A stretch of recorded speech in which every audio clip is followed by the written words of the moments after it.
जो इस वक्त इस वीसी के माध्यम से जुड़े हुए हैं, और मुझे खुशी है कि आप लोगों के साथ इस डिजिटल बाल मेला से जुड़ने पर मुझे अपना थोड़ा बचपन याद आ गया है। वो बचपन जिसको कि अब महसूस करते हैं, वो खेल, वो मस्ती, स्कूल का जाना, एक बच्चों के साथ अपन खेलते थे, तो वो सारी चीजें याद आप लोगों ने दिला दिया डिजिटल बाल मेला। जानवी जैसा कह रही है, मेरे से पूछ रही है, आप बच्चे जो जानना चाहते हैं कि राजनीतिक अनुभव, तो राजनीतिक अनुभव जो मेरे हैं, मैं पेशे से शिक्षक रहा हूं, कॉलेज शिक्षक रहा हूं, उस रूप में राजनीति मैंने कोई ये इलेक्ट्रल पॉलिटिक्स मेरा कभी पहले इंटरेस्ट नहीं था। इलेक्ट्रल पॉलिटिक्स में तो मैं पहली बार चुनाव लड़ा और पहली बार में ही मुझे मंत्री पद मिलने का सौभाग्य प्राप्त हुआ। उससे पहले मैं टीचर्स एसोसिएशंस के जो मुद्दे होते थे, शिक्षक संघों में काम किया मैंने, और शिक्षक संघों में काम किया तो इस माध्यम से एक कह सकते हैं एक लीडरशिप डेवलप करने का मौका मिला।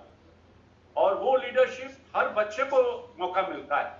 जब आप स्कूल में जाते हैं, आप देखते हैं कई बार आपकी टीचर देखते हैं भाई इस स्कूल का, इस क्लास की बेस्ट स्टूडेंट्स कौन है, तो उसको ही वो मॉनिटर बना देते हैं, लीडर बना देते हैं, या जिन स्कूल्स में क्लब हाउसेज होते हैं वहां क्लब का लीडर उसको बना देते हैं। उसी तरह से जिससे बच्चों को, आपको भी अनुभव मिलते हैं स्कूल्स में जाने पर, और लीडरशिप क्वालिटी आप में भी डेवलप होती है उस पर्टिकुलर स्कूल में या क्लास में काम करने पर। वैसे ही मुझे ये राजनीति तो नहीं कहूंगा, लेकिन एक लीड करने का मौका मुझे स्कूल टाइम से ही मिला। स्कूल में चाहे वो खेल का मामला हो, खेलों में थोड़ा सा भाग लिया, कॉलेज लाइफ में आया तो वहां छात्र संघ का चुनाव भी लड़ा, सीआर होते थे, क्लास रिप्रेजेंटेटिव का चुनाव होता था, वो लड़ा। यूनिवर्सिटी में जब आया तो जनरल सेक्रेटरी का चुनाव लड़ा डिपार्टमेंट का, हालांकि मैं वो लूज किया, जीत नहीं पाया। उसके बाद शिक्षक बना जब मैं 1982 में, टीचर बना, कॉलेज टीचर। उसके बाद मैं शिक्षक राजनीति में आया। शिक्षकों के जो मुद्दे हैं, समस्याएं हैं, उनका कैसे समाधान किया जाए, कैसे अपनी बातों को सरकार के समक्ष रखा जाए, कैसे सरकारी जो हमारी जो ब्यूरोक्रेसी है उसके सामने उन शिक्षकों के मुद्दों को लाया जाए और मुद्दों का हल कराया जाए, इन चीजों को लेकर के। तो वो मेरा एक यात्रा थी। उस यात्रा में मुझे अपने आप को एक डेवलप करने का, विकसित करने का मौका मिला। और धीरे धीरे जब एक आइडेंटिफिकेशन हुआ तो राजनीति में आने का जो एक श्रेय मैं दूंगा तो दो व्यक्ति हैं, जो वर्तमान में मुख्यमंत्री है माननीय श्री अशोक गहलोत जी, और दूसरे राजस्थान विधानसभा के अध्यक्ष हैं डॉक्टर सीपी जोशी जी।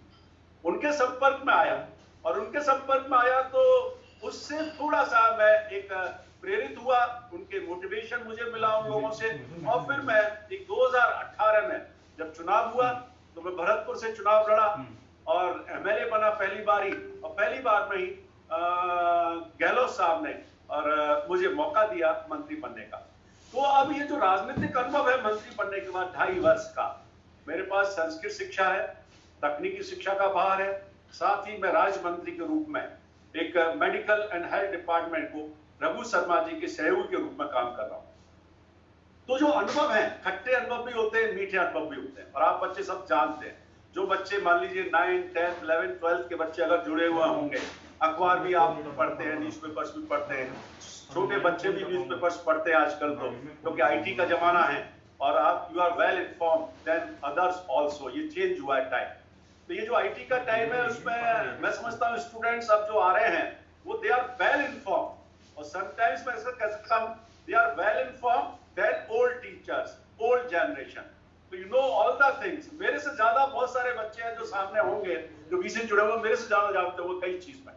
तो मेरा ये मानना है कि ये जो मौका मुझे मिला इन 2.5 वर्षों में, मैं ये मानता हूं कि आप जानते हैं कि भारतीय संविधान में 3 व्यवस्थाएं दी हुई हैं। कार्यपालिका होती है जिसको ब्यूरोक्रेसी कहते हैं, विधायिका होती है जो लेजिस्लेटिव असेंबली जिसे कहते हैं, चाहे वो लोकसभा है चाहे विधानसभा है, और एक होती है न्यायपालिका जिसपर हमारे जो न्याय के लिए जो कोर्ट्स हैं वो होते हैं, और चौथा स्तंभ मैं लोकतंत्र में मानता हूं वो है मीडिया, जो एक चौथा स्तंभ है। इसके जो अनुभव है मुझे, वो कुछ खट्टे भी है मीठे भी है। और मेरा ये मानना है कि भारतीय संविधान की जो रचना की है वो हमारा एक पवित्र बाइबल है, कुरान है, गीता है, एक मैं महाग्रंथ मानता हूं उस भारतीय संविधान को। उस संविधान की जो रचना की थी जिन महापुरुषों ने, एक ऐसा रोड मैप तैयार करके दिया था कि विधायिका की ड्यूटी क्या है, कार्यपालिका की ड्यूटी क्या है, न्यायपालिका की ड्यूटी क्या है और मीडिया की ड्यूटी क्या है। अगर ये चारों मिलकर के सही दिशा में काम करेंगे तो राजनीतिक अनुभव बड़े अच्छे रहेंगे। चारों में से कोई भी एक स्तंभ अगर भटक जाता है, आप समझ सकते हैं भटकने से मतलब जो जिम्मेदारी आपको दी है, अगर उस जिम्मेदारी का निर्वहन हम अच्छी तरह से नहीं कर पाते हैं, जो भारत की जनता चाहती है या भारतीय संविधान जो अपेक्षा करता है, तो निश्चित रूप से उसमें बड़े खट्टे अनुभव भी होते हैं।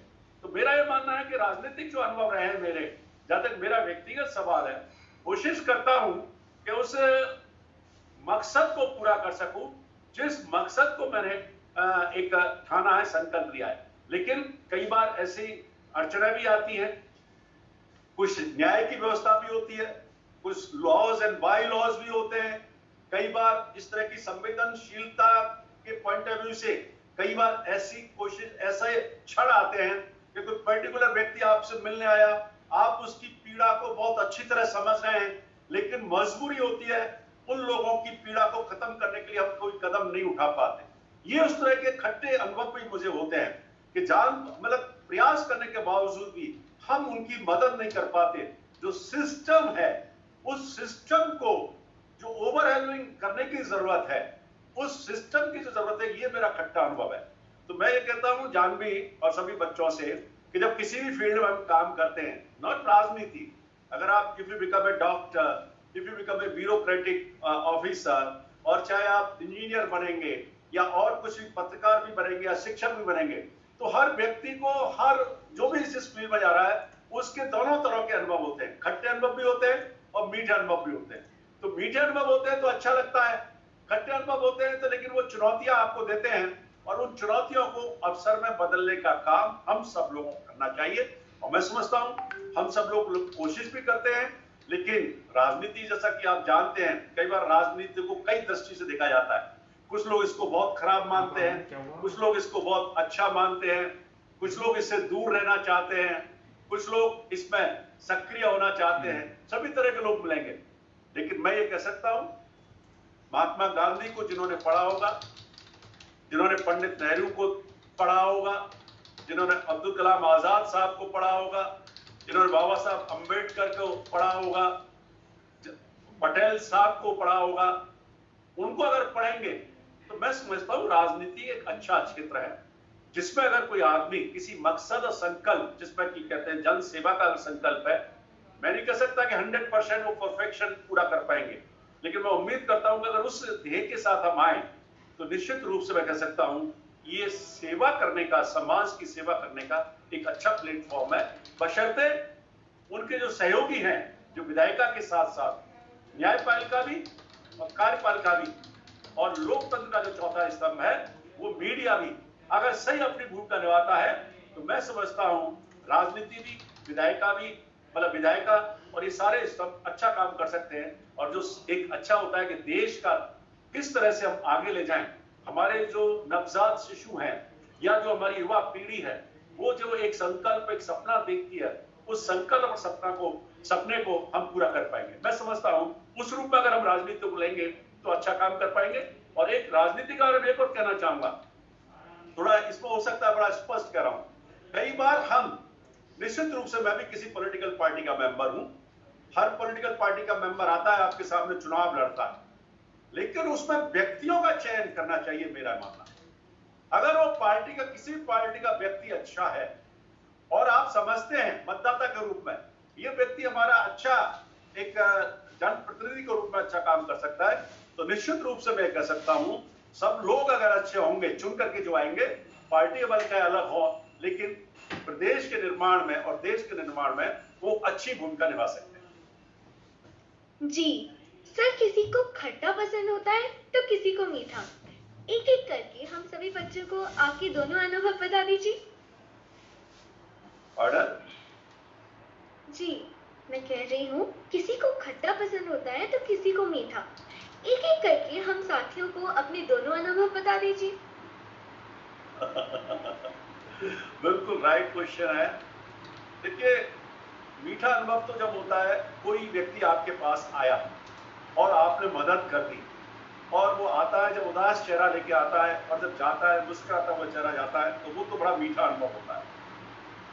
खट्टा अनुभव वो होता है कि प्रयास करने के बावजूद भी उसकी मैं मदद नहीं कर पाता, और काफी प्रयास करने के बावजूद भी बाद में फिर वो आता है, तीसरी बार भी आता है अपनी मदद के लिए, और फिर भी मैं नहीं कर पाता हूं, तो निश्चित रूप से वो खट्टा अनुभव होता है। उससे बड़ी पीड़ा मन को होती है कि मैं चाह करके भी इसकी मदद नहीं कर पा रहा हूं, तो वो जो है एक खट्टा अनुभव होता है, अच्छा अनुभव नहीं। जी सर, हमारे रोज के सत्र शाम 4 बजे किए जाते हैं, लेकिन आपके बिजी शेड्यूल को ध्यान में रखते हुए हमने आज 3:30 बजे कर लिया।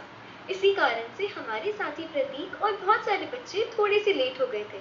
इसीलिए अब हमारे बीच प्रतीक आ चुके हैं, तो मैं उनसे अनुरोध करती हूँ कि वो हम सभी को आपके जीवन की कहानी सुनाएं। Thank you. Prateek, you may take over.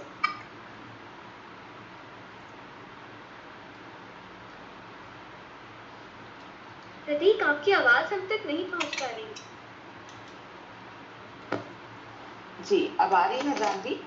जी जी, तो सबसे पहले तो आज हमारे बीच पटल पर उपस्थित राजस्थान के स्वास्थ्य मंत्री डॉक्टर सुभाष गर्ग जी को मेरी ओर से नमस्कार तथा स्वागत है आपका इस पटल पर। सर्वप्रथम कुछ पंक्तियां मैं आपको अर्पित कर रहा हूँ। करो करो कुछ काम करो, करो करो कुछ काम करो, जग में रहकर कुछ नाम करो। यह जन्म हुआ किस अर्थ अहो, करो कुछ ऐसा यह व्यर्थ ना हो, करो कुछ ऐसा यह व्यर्थ ना हो। जो डॉक्टरों द्वारा कार्य इस कोविड काल में किया गया है, उसने एक नई दिशा दिखाई है, एक नया अर्थ दिखाया है, इंसानियत का, मानवता का। आप भी एक डॉक्टर हैं, स्वास्थ्य मंत्री हैं। मैं पटल पर आपका हार्दिक स्वागत व अभिनंदन करता हूँ। मैं आपके बारे में अपने जो आज के बच्चे जुड़े हुए हैं उन्हें बताता हूँ। आप राजस्थान के स्वास्थ्य मंत्री डॉक्टर सुभाष गर्ग जी 15वीं विधानसभा में भरतपुर विधानसभा क्षेत्र से विधायक के रूप में निर्वाचित हुए हैं तथा वर्तमान में राजस्थान सरकार के तकनीकी एवं संस्कृत शिक्षा स्वतंत्र प्रभार तथा चिकित्सा एवं स्वास्थ्य विभाग के राज्य मंत्री। आप 2010-11 से भरतपुर क्षेत्र में कार्यशालाएं, विचार गोष्ठी, जन जागरण कैंप के जरिए लगातार सक्रिय रही हैं।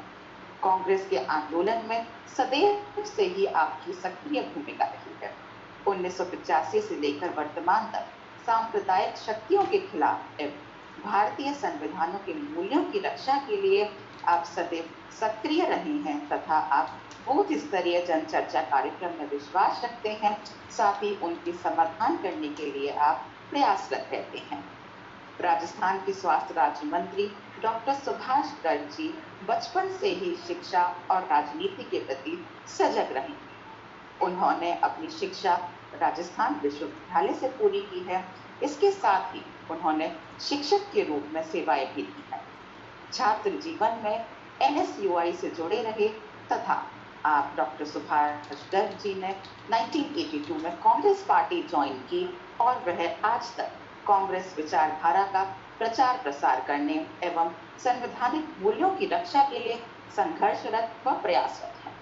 इसी के साथ उन्होंने राजस्थान विश्वविद्यालय एवं महाविद्यालय शिक्षक संघ एवं राजस्थान शिक्षक कांग्रेस में भी सक्रिय भूमिका निभाई है। डिजिटल बाल मेला पर डॉक्टर सुभाष गर्ग का बच्चों से संवाद करना वाकई एक अनूठा अनुभव होने वाला है, क्योंकि जब बच्चे शिक्षा के साथ ही स्वास्थ्य के बारे में भी काफी अहम बातें जानेंगे, तो ये सच काफी अच्छा अनुभव रहेगा। और साथ ही साथ हम ये भी जानेंगे कि जो वर्तमान समय में तीसरी लहर को लेकर तरह तरह की भ्रांतियां चल रही हैं, इसमें सच्चाई क्या है और क्या झूठ है। सभी तकलीफों को, बच्चों की विडंबनाओं को दूर करने के लिए आज डॉक्टर सुभाष गर्ग जी हमारे बीच उपस्थित हैं। पुनः एक बार डिजिटल बाल मेला की ओर से स्वागत है डॉक्टर सुभाष गर्ग जी का इस डिजिटल पटल पर, डिजिटल प्रांगण। धन्यवाद। धन्यवाद दीदी। डॉक्टर सुभाष जी, अब हमारे साथ हमारे साथी राघव भी जुड़ चुके हैं, जो आपको डिजिटल बाल मेला 2021 बच्चों की सरकार कैसी हो के बारे में और कुछ बातें भी बताना चाहते हैं। Raghav, you may take over.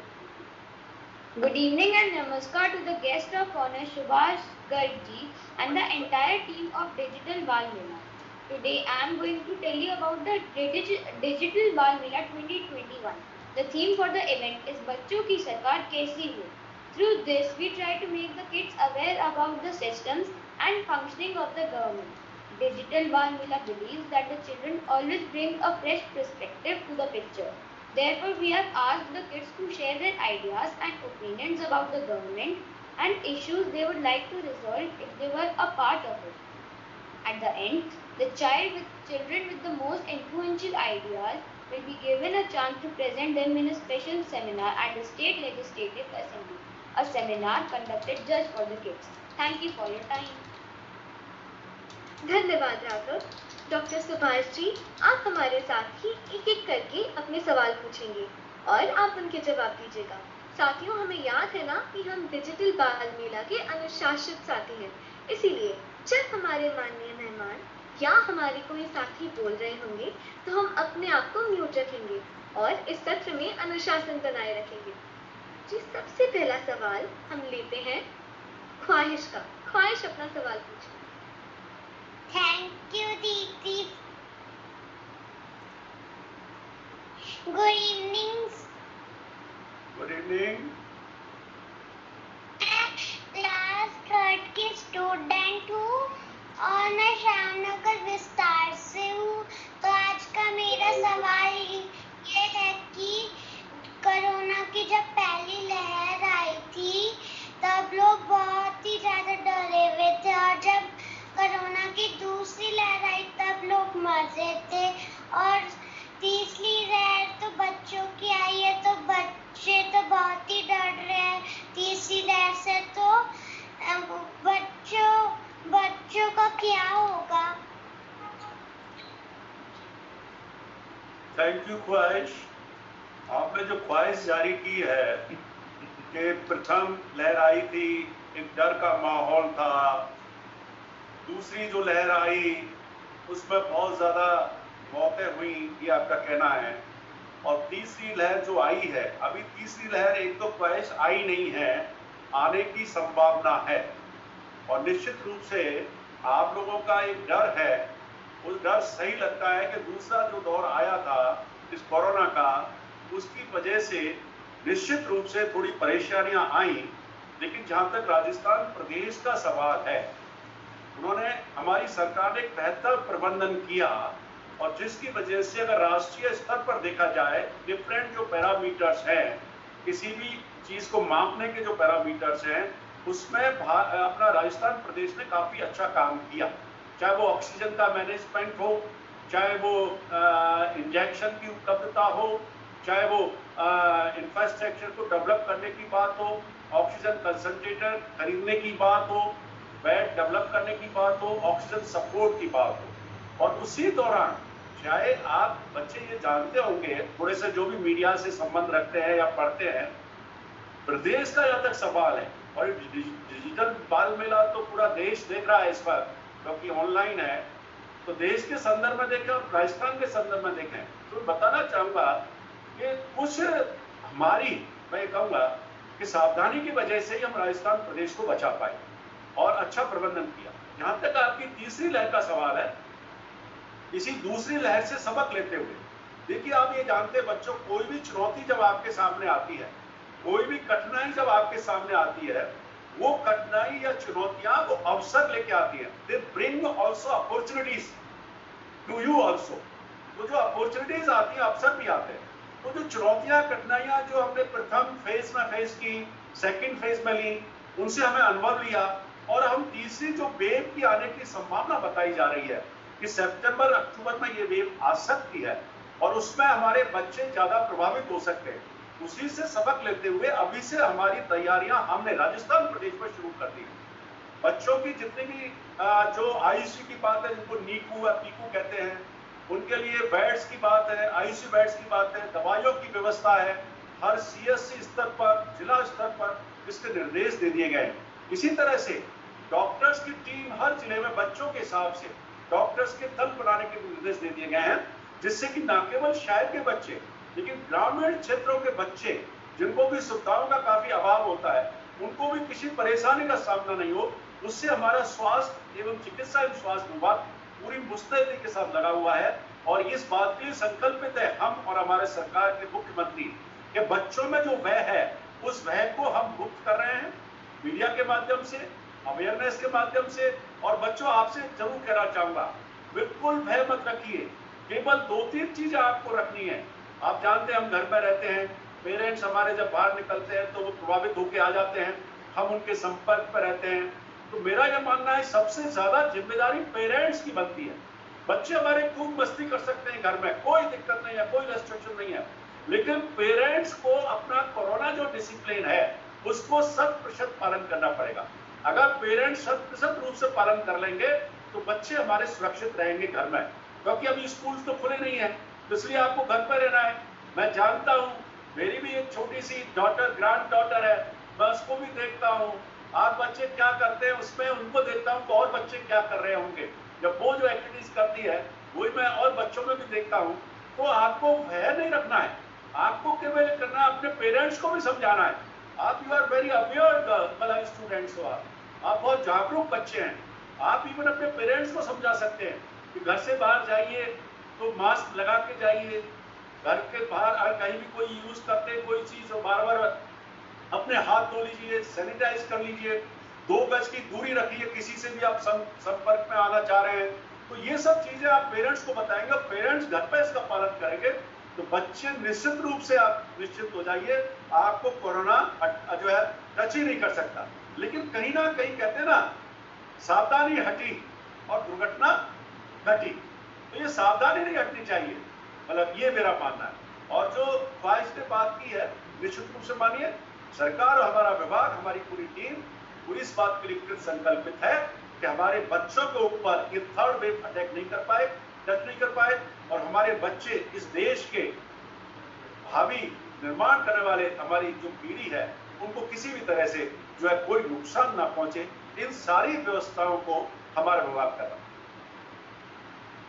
जी साथियों, जैसा कि सर ने बताया कि तीसरी लहर संभावना है, सरकार तो उसके लिए तैयारियां कर ही रही है, हमारा ध्यान रख ही रही है, लेकिन हमें भी ध्यान रखना है कि हम हमारे करीबियों का, हमारे मम्मी पापा, हमारे साथी, हमारे दोस्त, हमारे भाई बहन, तीसरी लहर के लिए हमें सबको प्रिपेयर रहना है और हमारी करीबियों का ध्यान रखना है।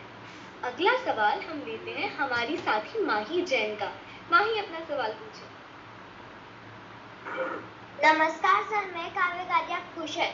नमस्कार सर, मैं काव्य कादिया कुशलगढ़ से। मेरा आपसे यह सवाल है कि अभी तक तीसरी वेव आई ही नहीं, तो कैसे पता चला कि तीसरी वेव बच्चों के लिए ज्यादा खतरनाक है? वेरी गुड क्वेश्चन माही जैन। जो हमारे रिसर्चर्स हैं, साइंटिस्ट हैं, वो शोध करते रहते हैं बेटे संस्थानों में। जितनी भी हमारी मेडिकल काउंसिल्स इंस्टीट्यूशंस हैं, WHO है और दूसरे विश्व के दूसरे देशों में जो हो रहा है उससे एक अंदाज लगाया जा सकता है। उसी के आधार पर ये प्रोजेक्ट किया जाता है कि सितंबर अक्टूबर में, क्योंकि आपने देखा होगा कि लॉकडाउन खत्म कर दिया, काफी कम कर दिया गया है, भीड़ बढ़ेगी, सड़कों पे आएगी, रेस्टोरेंट्स खुले हैं, मार्केट खुला है, तो इसकी वजह से और जो डेल्टा प्लस जो वेरिएंट आया है उसकी जो गति बताते हैं स्प्रेड होने की वो ज्यादा है।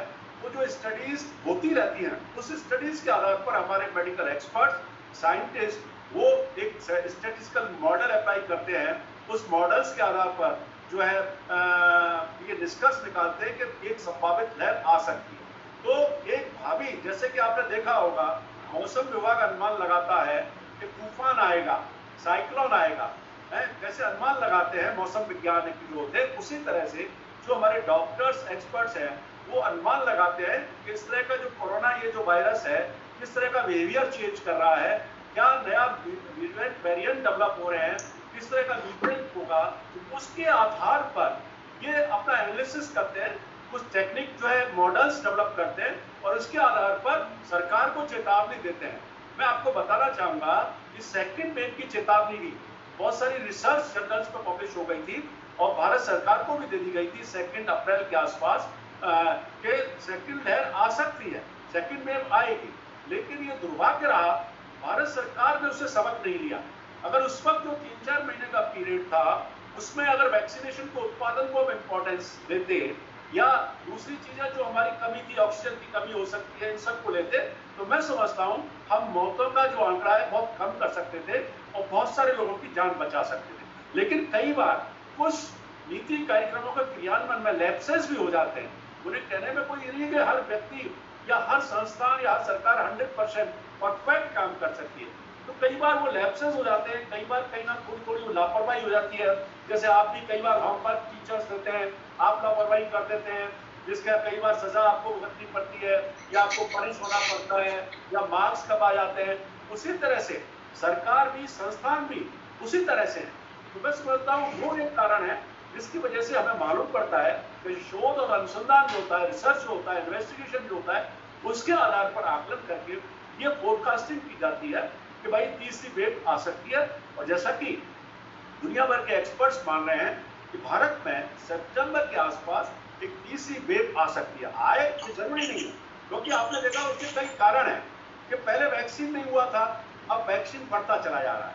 अगर हमारी देश की जनता का करीब 60 से 70% वैक्सीनेटेड हो जाते हैं, 2 डोज लग जाती हैं, तो वो संभावना तीसरी वेव की कम हो जाएगी। और उसी दौरान बच्चों का भी वैक्सीन का चल रहा है कि 12 साल से कम वाले या 12 साल से अधिक वाले बच्चों की वैक्सीन का भी इन्वेंशन का काम चल रहा है, वो भी आ जाती है। तो एक तो वैक्सीन अगर लग जाएगी सबको तो इसका जो स्प्रेड है वो कम हो जाएगा, नंबर 1। नंबर 2, कोरोना प्रोटोकॉल का अगर बिहेवियर करेंगे, मैं बच्चों आपसे एक बात जरूर कहना चाहूंगा कि वैक्सीन लगने के बावजूद भी ये जरूरी नहीं है कि आपको कोरोना जो है अटैक नहीं कर सकता।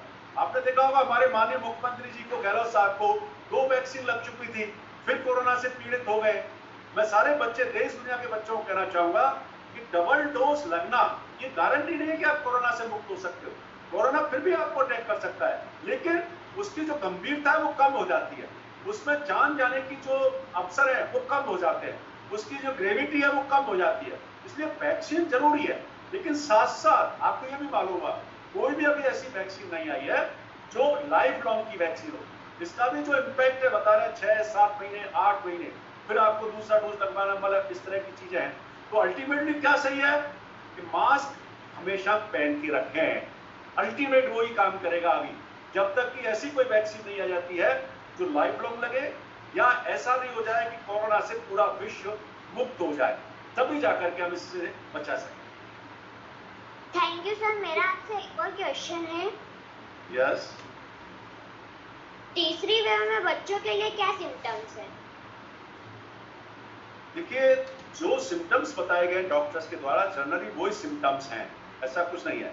बच्चों को डिहाइड्रेशन हो सकता है, तीखा बुखार, बहुत तेज बुखार आ सकता है, सिर दर्द हो सकता है, आपको ऐसा लग सकता है कि जो चौथा जो माइल्ड सिम्टम्स है कि थकावट बहुत ज्यादा हो सकती है। ये कुछ सिम्टम्स हैं, लेकिन स्थायी रूप से कोई ऐसा सिम्टम्स नहीं है। अब जैसे मैं पीड़ित हुआ था कोरोना से, मैं करीब 19 अप्रैल को पीड़ित हुआ था, मुझे कुछ ऐसा महसूस नहीं हुआ, केवल थकावट सी महसूस हुई और हल्का सा लगा कि मेरा बॉडी जो है फीवरिश लग रही है मुझको। तो तुरंत मैं चला गया और अपना टेस्ट कराया और शाम को रिपोर्ट आई तो आई वाज कोरोना पॉजिटिव। तो एक चीज जरूर कहना चाहूंगा, जब भी आपको ऐसा लगे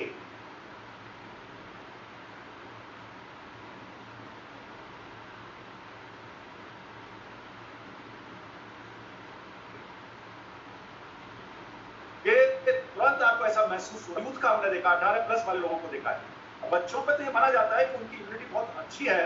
अगर अभी तक जितने भी बच्चे प्रभावित हुए थे उनकी जो मोर्टेलिटी रेट बहुत ज्यादा नहीं है, तो वो सेल्फ, उनका सिस्टम बहुत मजबूत होता है। लेकिन फिर भी म्यूटेंट क्या होगा, वेरिएंट अपना बिहेवियर किस तरह से चेंज करेगा, तो हम निश्चित नहीं हो सकते। इसलिए सतर्कता के रूप में वो सारी सावधानी हमको रखनी चाहिए।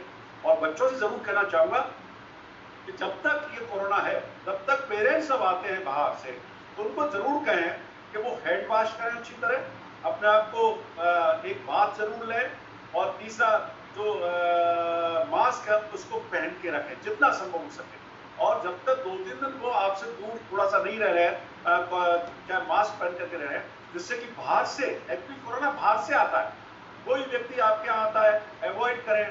घर से बाहर जब ही निकले, पेरेंट्स को भी समझाएं कि कोई बहुत जरूरी काम हो तभी बाहर जाइए।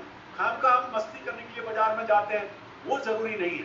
कोई बहुत आवश्यक काम है तो पेरेंट्स को भी जब भी निकलना चाहिए, तो हम तभी बचाव कर पाएंगे। जी बिल्कुल सर। अगला सवाल अब हम लेते हैं अक्षत का। अक्षत, आप अपना सवाल पूछिए। नमस्कार। मैं क्लास 6 में पढ़ता हूँ और नॉन 6 में रहता हूँ। यस। तो मेरा आपसे यह सवाल है कि आप शिक्षा विभाग से राजनीति में आए तो आपने इन दोनों में क्या अंतर महसूस किया? वेरी गुड क्वेश्चन अक्षर। कि मैं शिक्षक था, शिक्षा से राजनीति में आया। मेरा ये मानना है शिक्षा एक ऐसा प्रोफेशन है जो मैं कम से कम व्यक्तिगत रूप से मानता हूं कि जो भाग्यशाली लोग होते हैं, I also believe in destiny.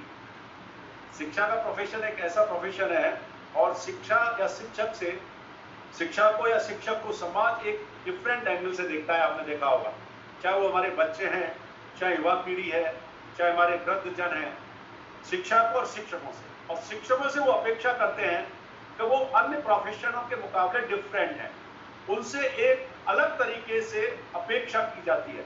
उनको एक स्टूडेंट्स, हमारे यूथ एक मॉडल मानते हैं।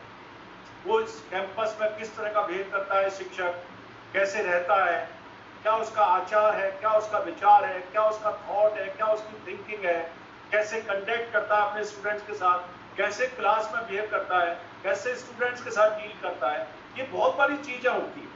तो मैं जब शिक्षा से शिक्षक बना और शिक्षक से राजनीति में आया, तो मैंने एक्चुअली शिक्षक के रूप में काफी कुछ सीखा।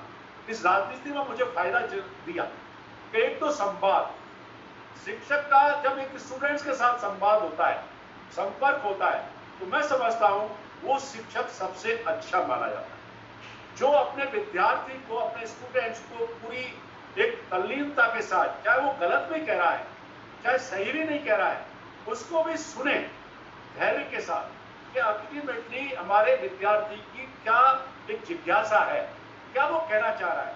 कई बार स्टूडेंट उसको अच्छी तरह, जो शिक्षक है वो सुनता नहीं है कि विद्यार्थी कहना क्या चाह रहा है, उसकी क्या इच्छा है, वो क्या आपसे बात करना चाह रहा है। तो एक तो मेरा मानना है कि स्टूडेंट और शिक्षक के रूप में अगर गैप नहीं है, मैं एक वो शिक्षक हूं जो बिलीव करता हूं कि शिक्षक और विद्यार्थी के बीच में गैप नहीं होना चाहिए। उनका आपस में एक ओपन डिस्कशन होते रहना चाहिए, खुला संवाद होना चाहिए, जिससे कि एक तो हमारे विद्यार्थी की जिज्ञासा शांत होती है। कई क्यूरियोसिटी होती है हर बच्चे के, मेरी भी क्यूरियोसिटी होती है जब मैं अपने विद्युत जनों के साथ मिलता हूँ, मैं भी उनसे कुछ सीखता हूँ। तो एक तो वो चीज मैंने सीखी कि शिक्षक के रूप में विद्यार्थियों के साथ जो मैंने संवाद रखा, संपर्क रखा, और शिक्षक संघ का मैं एक पदाधिकारी रहा, तो अपने शिक्षकों के साथ भी मैं संवाद संपर्क करता रहा, तो उसका लाभ मुझे राजनीति में मिला। उस राजनीति में मिला कि जिस राजनीतिक लोगों का संवाद अपनी जनता के साथ है, जनता के साथ जुड़ाव है, क्षेत्र की समस्याओं का भी जुड़ाव है, क्षेत्र के साथ रहने वाले उन वोटर्स के साथ उसका जुड़ाव है, तो उस राजनीति में वो व्यक्ति सफल हो सकता है। मैं एक अपना उदाहरण देना चाहूंगा, क्या इसने अक्षत ने पूछा है कि जो मेरे को फायदा मिला, तो वो जो अनुभव था मेरा शिक्षक संघों में, जो मैंने काम किया, शिक्षक संघों में काम किया, उसको अप्लाई मैंने राजनीति में किया। जब मैं 2018 में इलेक्शन होने थे, तो मैंने अपनी भूमिका, आप माने बच्चे बिलीव करेंगे कि मैं 2.5-3 साल पहले ही अपने क्षेत्र में सक्रिय हो गया, और मैंने एक संवाद कार्यक्रम शुरू किया, गांव की बात गांव में, ये मैंने संवाद शुरू किया। ऐसे ही बाढ़ में गया तो बाढ़ की बात बाढ़ में, ये मैंने एक कार्यक्रम शुरू किया, और मैं उनके साथ बैठ करके अनौपचारिक रूप से चौपालों पर बैठते हैं, अपन डिस्कशन करते हैं, उन लोगों की समस्या क्या है, उन लोगों की बात क्या है, वो क्या कहना चाहते हैं, क्या कमियां हैं इस क्षेत्र में, क्यों दूसरे लोग जो जनप्रतिनिधि बन के गए, वो 3 बार से वहां के एमएलए थे, उनके प्रति क्या नकारात्मकता है, क्या नेगेटिविटी है, उस चीजों को मैंने जज किया और उसके आधार पर मैंने एक रोड मैप बनाया। और एक मान लीजिए कि उन लोगों को लगा कि एक होप, कहते हैं ना आशा, एक आशा जागृत हुई कि ये व्यक्ति है, शायद ये हमारा व्यक्ति, ये आने वाला जो व्यक्ति है चुनाव लड़ रहा है, ये कुछ हमारा फायदा कर सकता है, हमारे क्षेत्र के लिए कुछ कर सकता है। तो वो जो होप क्रिएट हुई, वो मेरे शिक्षक काल का जो मेरा जीवन था या शिक्षार्थी के रूप में मैंने जो जीवन व्यतीत किया, उसका मुझे लाभ मिला। तो मैं ये कहना चाहूंगा, बचपन का जीवन, छात्र जीवन या यूनिवर्सिटी का जीवन और इवन आप जहां काम करते हैं, उसके कुछ ना कुछ अनुभव आपको, वहां भी खट्टे और अच्छे अनुभव होते हैं, कुछ मीठे अनुभव भी होते हैं। उन अनुभवों से अगर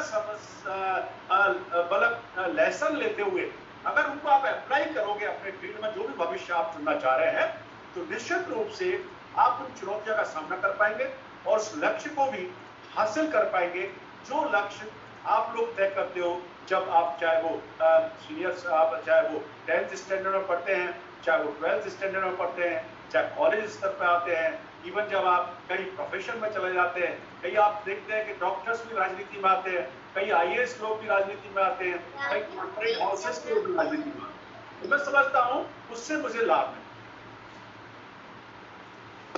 जी, बहुत अच्छी बातें सुनने को मिल रही हैं हम बच्चों को, और उतने ही सवाल भी।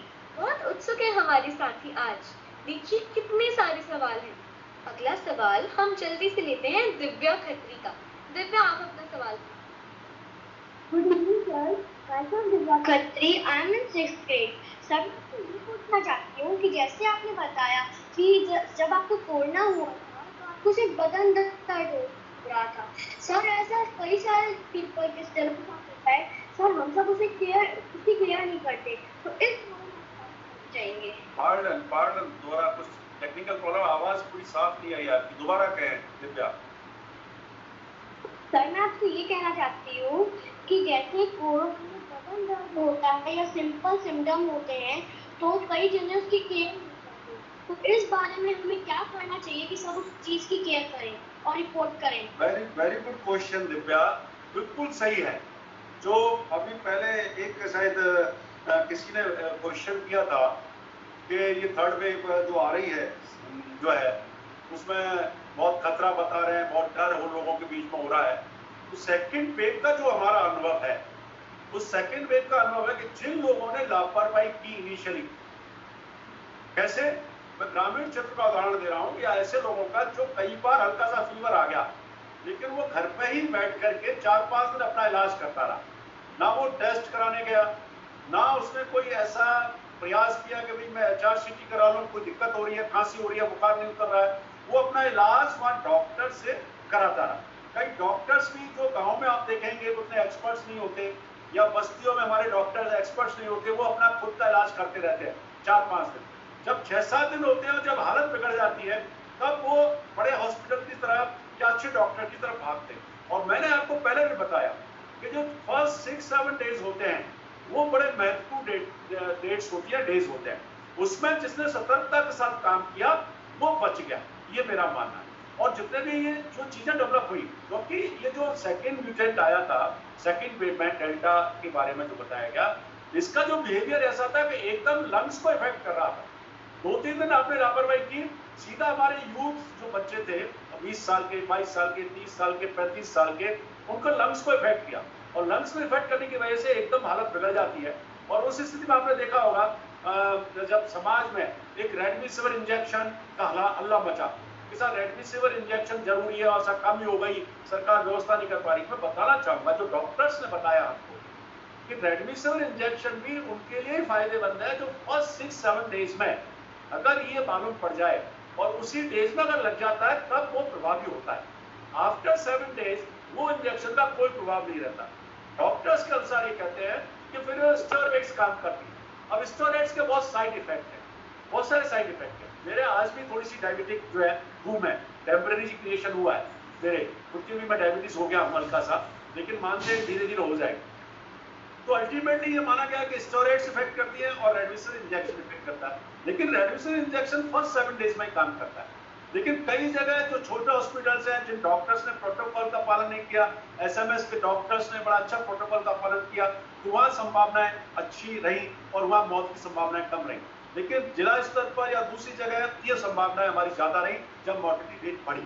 तो जो दिव्या ने क्वेश्चन किया, बिल्कुल सही किया है बेटे, कि ये निश्चित रूप से हमारी लापरवाही ही रहती है।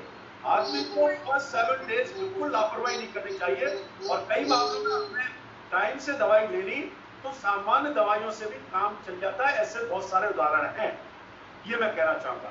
तो सिम्टम्स को हमें नजरअंदाज नहीं करना चाहिए, और कई पेशेंट्स जो है एसिम्प्टोमेटिक भी होते हैं। तो आपको कहीं भी ऐसा लगे थकावट है या कुछ ऐसा लग रहा है, कहीं भी ऐसा लग रहा है कि शरीर मेरा थोड़ा सा साथ नहीं दे रहा है, तो भी आप अपने डॉक्टर्स को कंसल्ट करें।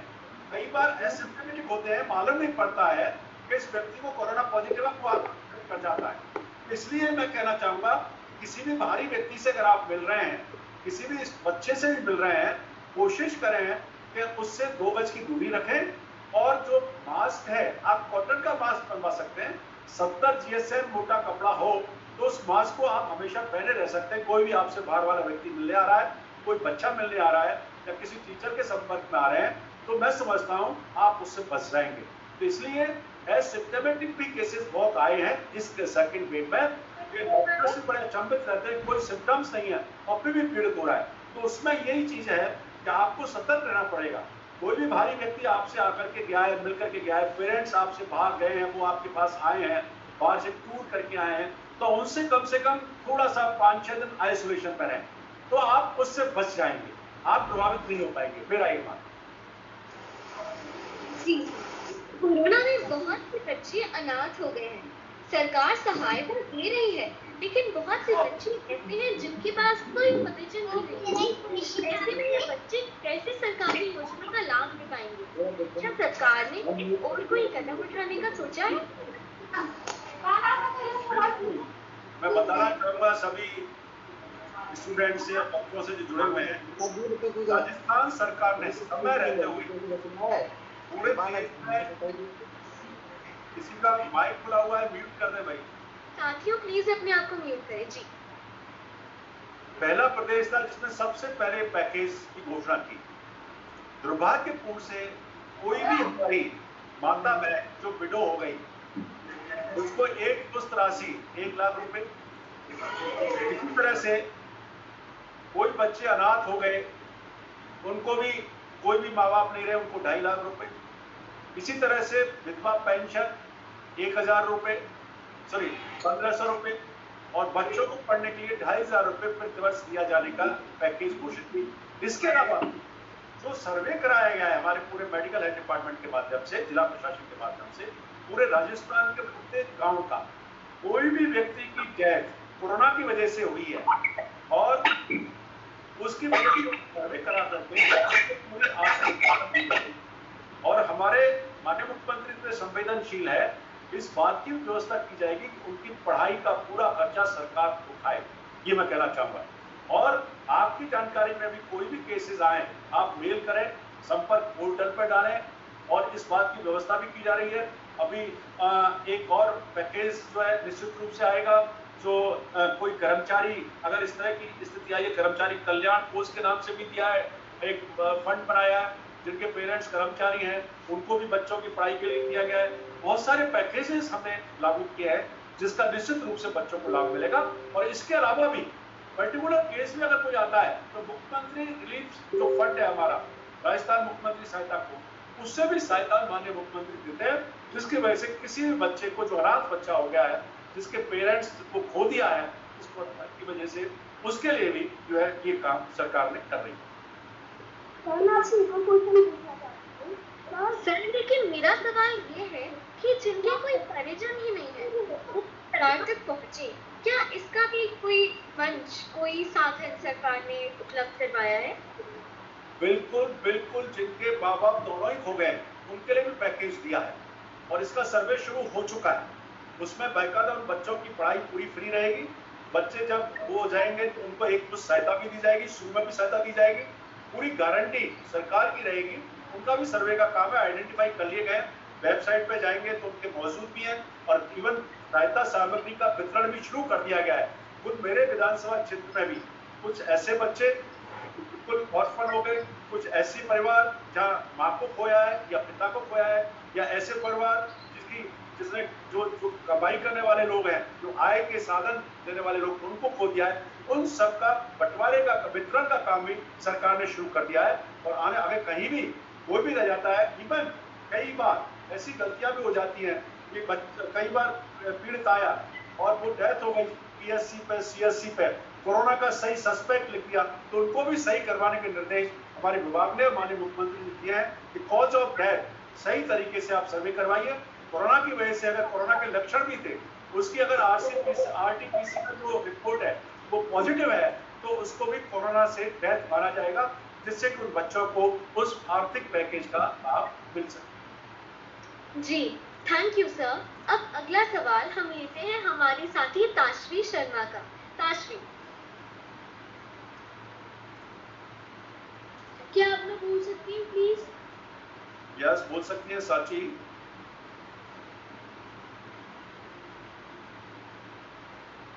हेलो, नमस्कार सर। नमस्कार। डॉक्टर सुभाष जी, मैं ललिता बाबल नागौर जिले से हूँ। मैं आपका एक मिनट, नाम दूसरा बोला था, ललिता बाबर। हाँ, बोलिए। मैं आपका डिजिटल बाल मेला 2021 सीजन 2 में स्वागत एवं हार्दिक अभिनंदन करती हूँ। धन्यवाद। कोरोना के समय आपका जो भीलवाड़ा मॉडल है, उसके लिए मैं सल्यूट करती हूँ। Thank you. Doctor Subhash ji, मैं अपना पूछने से पहले अरे भाई, म्यूट कीजिए, और लोग म्यूट कर दीजिए प्लीज। दोबारा बोले ललिता जी, दोबारा बोले। जो क्वेश्चन करना चाह रही हैं उसको दोबारा करें। मैं अपना क्वेश्चन, साथियों बहुत सारे सवाल हैं, इसीलिए कृपया अपने सवाल छोटे में बोलिए ताकि हम सभी के सवाल अटेंड कर सकें।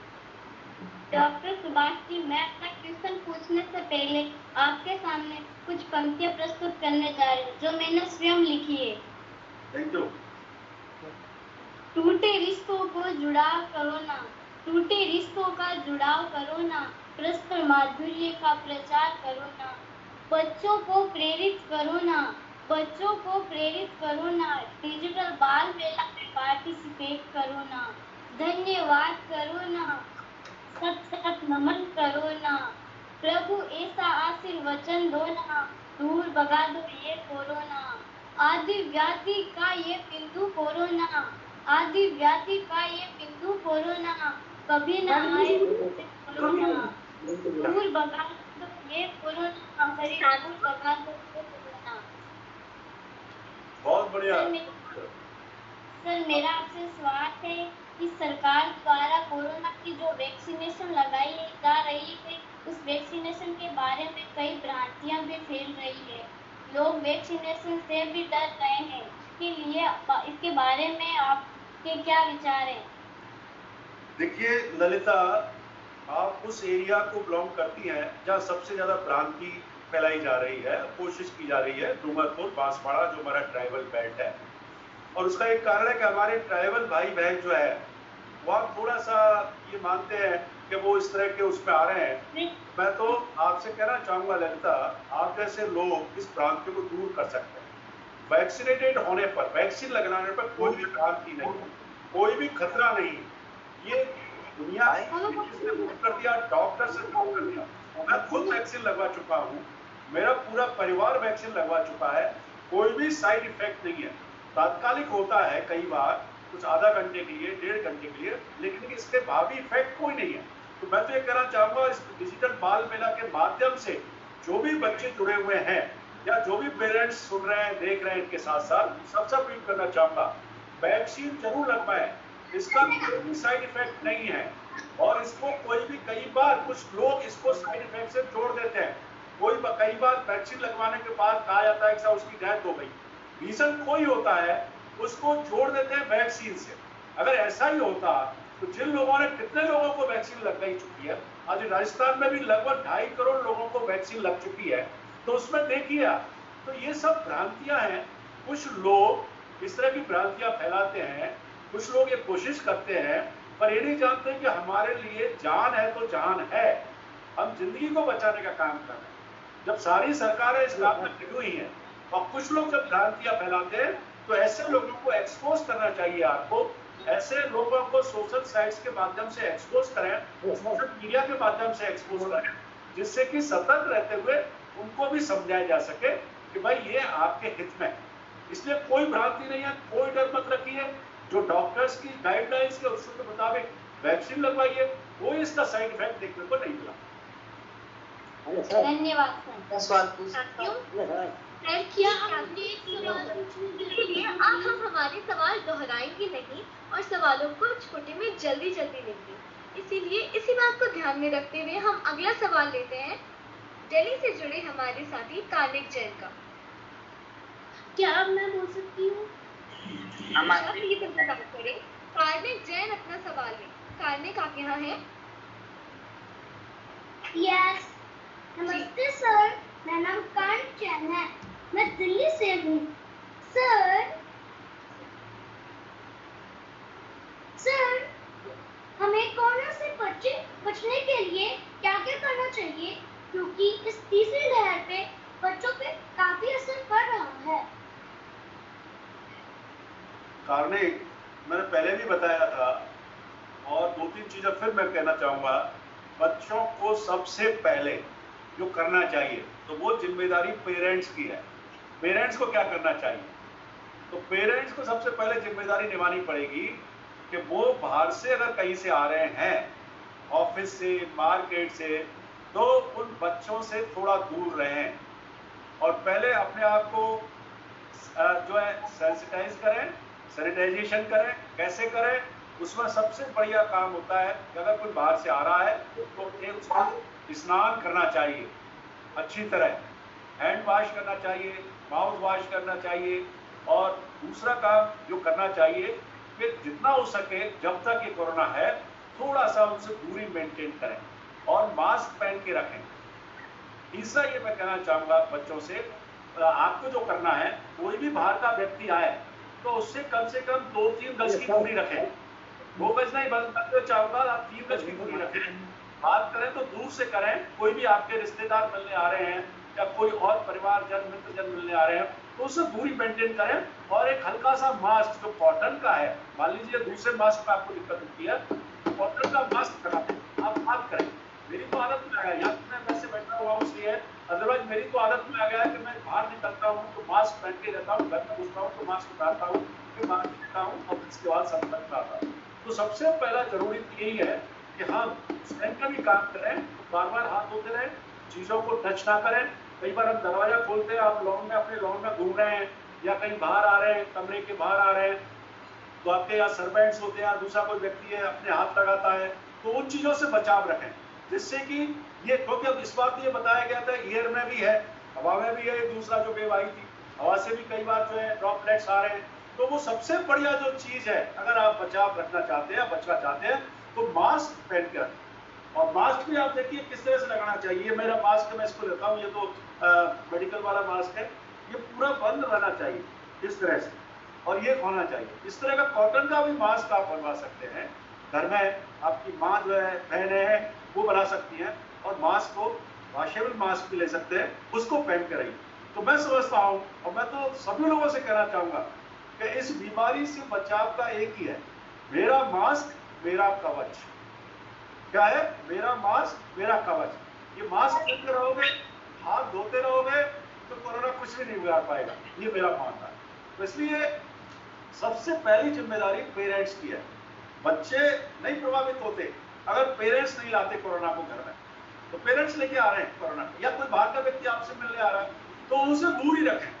और बाहर का व्यक्ति भी आया तो, और कोई भी चीज जो आप लाते हैं उसको हाथ मत लगाइए। 12 से 13-14 घंटे का माना जाता है। कोई भी चीज मार्केट से आ रही है उसको बाहर रख दीजिए, अपने कहीं भी लॉबी में, उसको हाथ मत लगाइए, थोड़ा वॉश कर लीजिए।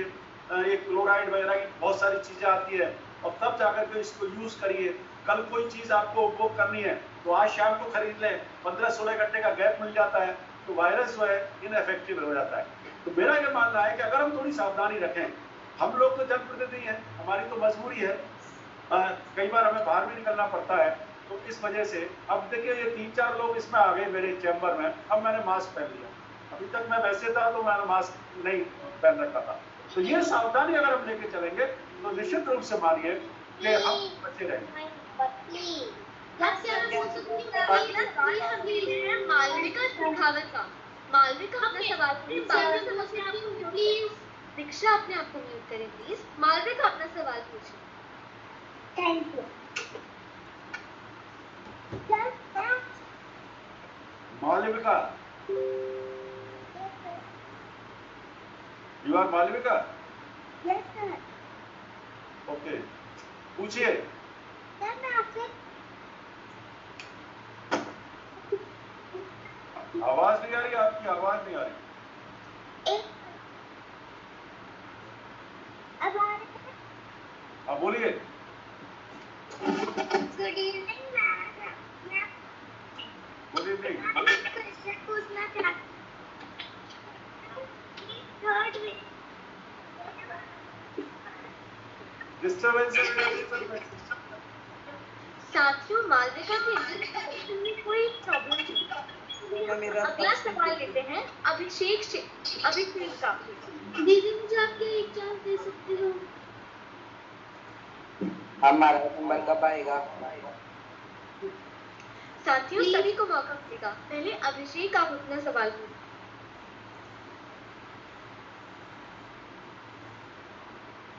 अभिषेक क्या आप यहाँ हैं? अभिषेक नहीं है शायद। लगता है अभिषेक यहाँ नहीं है। अगला सवाल हम लेते हैं सतीश का। अभिषेक आ गए, अभिषेक ज्वाइन कर दिया है। जी अभिषेक आप पूछिए। राजस्थान की शिक्षा राजनीति डॉक्टर सुभाष गर्ग जी, आपको मेरा राम था। मैं अभिषेक राजस्थान के हनुमान जिले के फिफाना गांव से हूँ। सर आपसे मेरा यह प्रश्न है कि जो राजकीय अस्पताल होते हैं वहाँ पर आए दिन डॉक्टरों तथा मरीजों के बीच झड़प होती रहती है, तो यहाँ तक कि मारपीट तथा हाथापाई जैसी नौबत भी आ जाती है। तो मेरा ये प्रश्न है कि इस पर सरकार क्या करती है तथा इसके लिए पुख्ता इंतजाम क्या किया जा रहा है तथा आप आम जन से क्या निवेदन करना चाहेंगे? देखिए बड़े बहुत ही अच्छा क्वेश्चन किया है। कई बार आप देखते हैं इस तरह की घटनाएं होती हैं कि जो पेशेंट्स के जो अटेंडेंट आते हैं हॉस्पिटल्स में, वो कई बार असंतुष्ट होकर के या जानबूझ करके इस तरह का व्यवहार करते हैं हमारे डॉक्टर्स के साथ, पैरामेडिकल स्टाफ के साथ, जिसकी वजह से कई बार हमें भी बहुत सारी समस्याओं का सामना करना पड़ता है। मैं तो आज इस डिजिटल बाल मेला के माध्यम से एक चीज कहना चाहूंगा अभिषेक, कि हम सबकी ड्यूटी बनती है, पेशेंट्स के, अटेंडेंट्स की भी, हम सब पेरेंट्स की भी, सबकी भी। कहीं भी हॉस्पिटल में जब हम जाते हैं तो जिस तरह से कोरोना प्रोटोकॉल बिहेवियर का हम पालन करते हैं, उसी तरह की हॉस्पिटल्स का एक एक्सपेक्टेड बिहेवियर होता है हॉस्पिटल्स में जाने का, वो हम सबको करना चाहिए।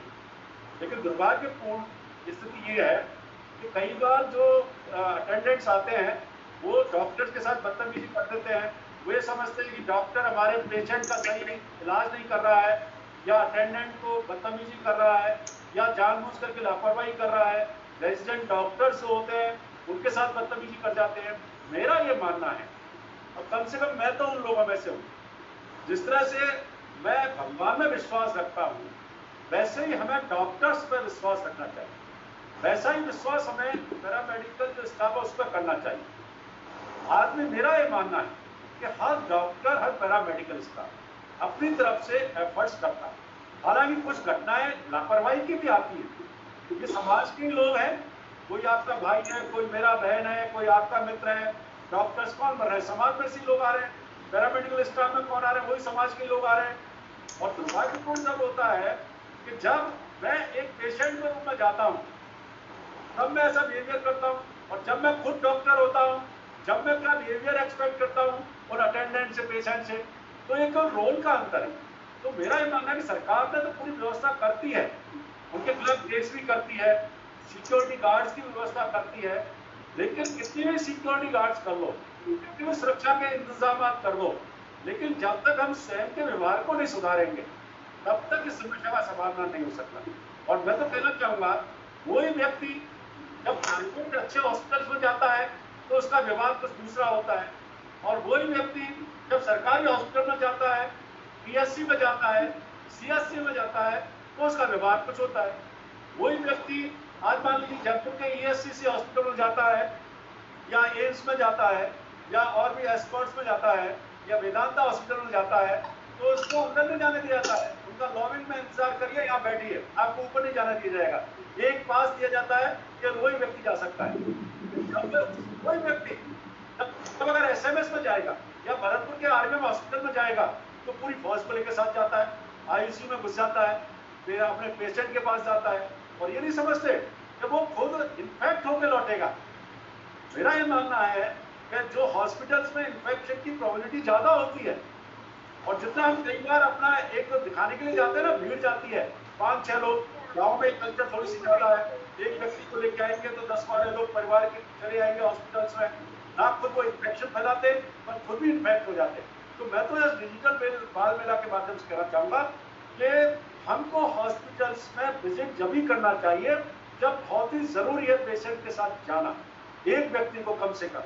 अब हम 2-3 जाते हैं तो इसमें से डॉक्टर्स में क्या है, वो तो ह्यूमन है, वो भी पैरामेडिकल स्टाफ भी है, हर वक्त आपको करेंगे ये दवाई नहीं दिया आपने, ये इंजेक्शन नहीं दिया, उनका एक सिस्टम है, उस सिस्टम को फॉलो करते हैं। कुछ लापरवाही होती है, कितना भी कार्रवाई करते हैं, लेकिन मेरा ये मानना है कि हमको जिस तरह से कोरोना प्रोटोकॉल बिहेवियर का पालन करना चाहिए, एक अच्छे सिटीजन के रूप में, सिटीजनशिप भी जो एक कहा जाता है कि अच्छा सिटीजन बनना चाहिए, उसी तरह से जब पेशेंट्स एडमिट होते हैं हॉस्पिटल में तो वो भी अटेंडेंट को भी उस प्रोटोकॉल का पालन करना चाहिए। जब जरूरत है, जब आपको कॉल किया जाए, जब अंदर जाए, ये मेरा मानना है।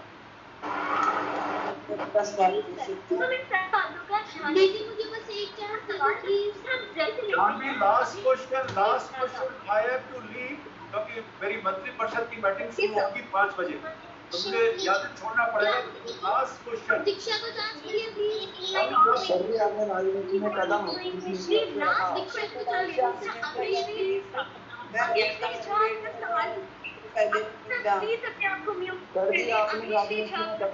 करके रखा। बाकी सब प्लीज अपने आपने राजनीति में कदम किस मकसद से रखा?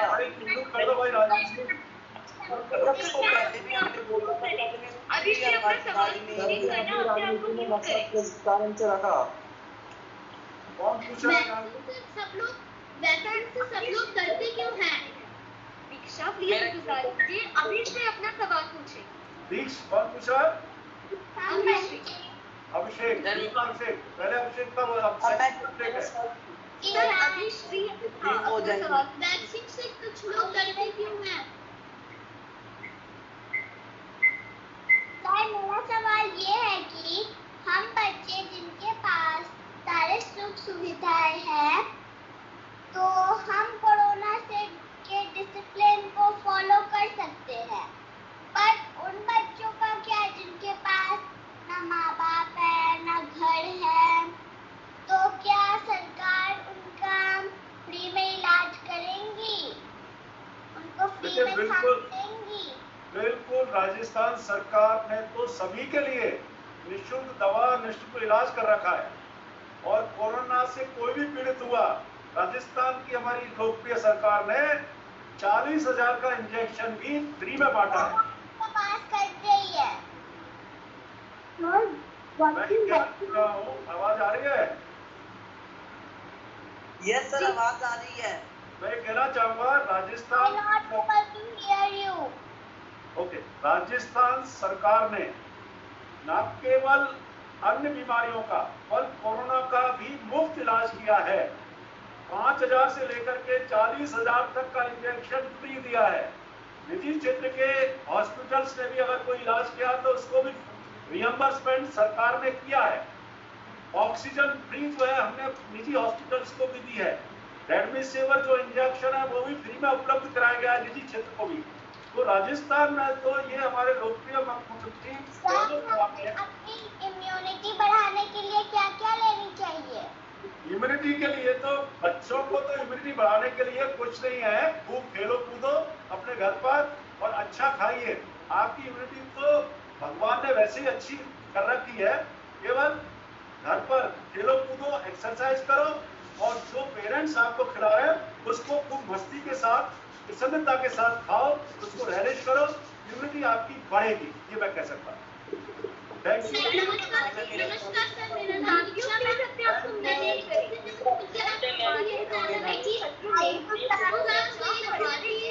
सबसे ज्यादा प्रभावित करता है अपनी प्रस्तुति, अपने सवाल, अपने अंदाज से उस बच्चे को उस दिन का लीडर घोषित कर दिया जाता है, उस सत्र का लीडर घोषित कर दिया जाता है। आपके नजरिए से हमारे आज के सत्र का आज का लीडर कौन है? Excuse me, sir. आपसे तो सभी बच्चों के बड़े होते हैं और बड़ा मुश्किल होता है। कुछ लोग होते हैं वो कोरोना क्यों क्यों है? दीक्षा, बच्चों को जरूर मौका मिलेगा, अभी के लिए अपने आप को म्यूट करें। जी। उन बच्चों में से अच्छे का चुनाव करना बड़ा मुश्किल है मेरे लिए, लेकिन फिर भी एक जो बच्चे ने, इसलिए मैं उसको कर रहा हूँ, बाकी सभी बच्चों ने बहुत अच्छे क्वेश्चंस किए, सभी लीडर हैं आज के, मैं तो ये कहना चाहूंगा।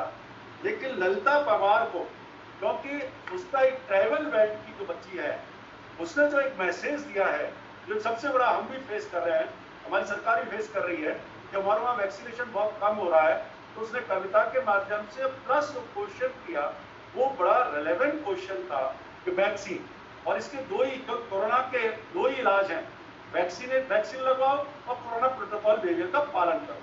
तो मेरी तरफ से मैं मानता हूँ ट्राइबल बेल्ट की जो बच्ची है उसको ये मौका मैं दे रहा हूँ कि आज उसको एक लीडर के रूप में मैं चयन करता हूँ, ललिता पवार, ललिता वर्मा। कंग्रेचुलेशंस ललिता। सभी ललिता के लिए क्लैपिंग करें। Thank you.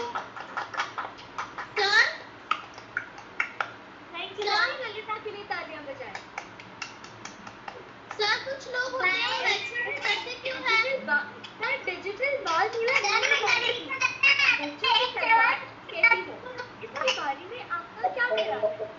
भी नहीं आया, आज भी नहीं आया। हाँ, मेरा तो पहले भी नहीं आया, आज नहीं आया।